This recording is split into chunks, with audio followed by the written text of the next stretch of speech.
On the little talk show I do. I guess this is the first video I'll be doing.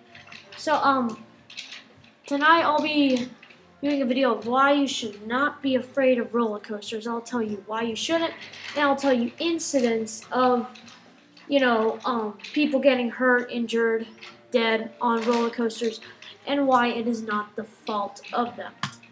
So, first of all, the chances of crashes. Now, I'm not sure if I'm wrong or right, but I thought it was 1 in 300 billion chance you will die or crash on a roller coaster.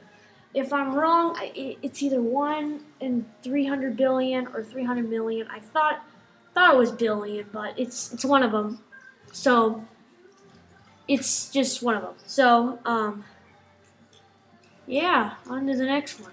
So this is the Texas Giant incident that just happened over the summer, and people thought, oh, well, the coaster lap came off, or the lap on the lady came off, and she flew out. It all has to do with the coaster. Well, as much as you would think that, they would probably shut down the ride for good and probably collapse it if the ride was known to be a serial killer. But it's not.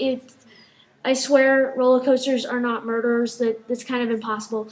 But it was not the coaster's fault. It was the employee. The employee had not checked if her lap bar had clicked 3 times. Now, of course, it hadn't clicked 3 times, and the employee was in notice of that.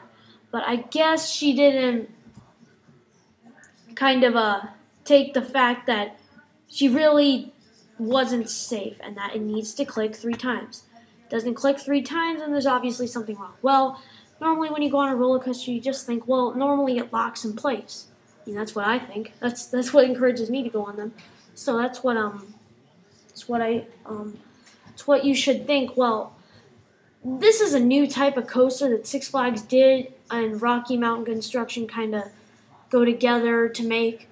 So people thought, well, maybe it was an error through Six Flags and stuff and how they made the coaster. Well, the coaster did have a little bit to do. I mean, it didn't click, obviously, but the incident could have been stopped. It could have been stopped in time, and it wasn't. So Six Flags employee it was all her fault there. And now Six Flags has said they are determined to be sure to check if you're very safe. And I know now they're like really tugging it to be sure. I haven't actually been to a Six Flags since this happened, or to an amusement park since it happened. But it's probably one of my guess because it's Six Flags' fault. The next ride is the Batman incident at Six Flags over Georgia. So, story is, this would happen in like 2008. 2 teens scaled 2 fences and got killed by the Batman ride. Well, what 2 idiots scaled 2 fences, and instead of going through the park entrance, they had to go through an active coaster field. So, I mean, what do you think? Like, oh, this is okay. We won't get that bad. If anything, we'll break a leg. Well, kind of died doing it. But, I mean, you can't just go through. Well, first of all, it's off limits. Second of all, I think it's even off limits to workers. If it's active and, if something happens, they'll stop it. But, these 2 teenagers, one of them lived, one of them didn't. They scaled 2 fences to go into the park without an admission, and on the way in, they were killed and struck by the train. Well, what do you think? You're going to go through an active coaster field. What do you think? Like, oh, this is going to be fine. I don't really care. We can just dodge it. Well, you could say that. I mean, I'm pretty sure there have been stories of people who have done that and have been successful. But to idiots like you should not be doing that, even if you think it's a smart idea. Obviously, it's not that smart of an idea, but it's kind of a stupid idea, and teenagers do stupid ideas. I'll admit I do stupid things too, but this is kind of dangerous. So, it's not, they kind of blame the coaster on it. They blamed it more on the coaster than the teens. Well, what idiot would hop 2 fences and go into an active coaster field? It's all on the teens here. The coaster was doing what it was supposed to do. The teenagers were obviously doing idiotic things. I don't know. You could say they were on drugs. Probably weren't, but that's what happened. It was definitely not the coaster's fault. It was all them. So, the drop ride incident at Six Flags over Kentucky. No, it's not called that. Six Flags, Kentucky something. It's Kentucky. Let's just say that.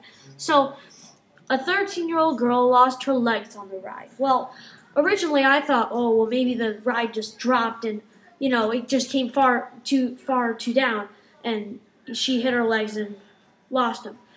Well, the story was, as they went up and got to the top and waited for the drop, she realized her feet were gone.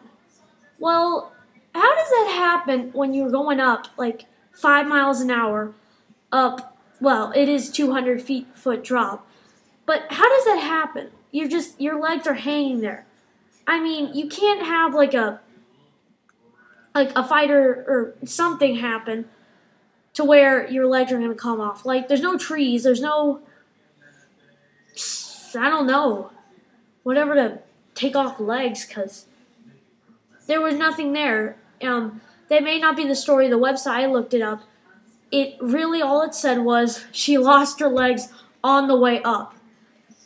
It made no sense whatsoever, but that's what happened.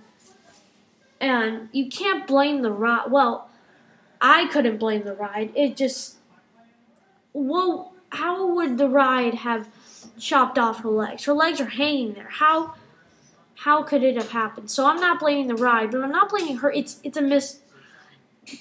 Someone else probably knows the story. I don't know.